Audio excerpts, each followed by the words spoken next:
Hi all, I got multiple requests to post videos on Python for beginners. I am posting with this video the first session of Python. Before start this session, I am requesting you to subscribe and watch this video without skip anything.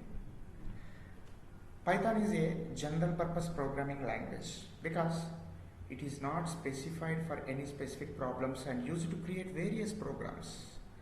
Python has a simple, easy to use syntax. This makes Python a great language to learn for beginners. If you observe in this image taken from Python interpreter, we have taken two numbers 2 and 3. We are supposed to perform addition operation. For this purpose, no need to think about any class, methods, variables, and we are using arithmetic symbol plus and performing addition operation. We got result 5.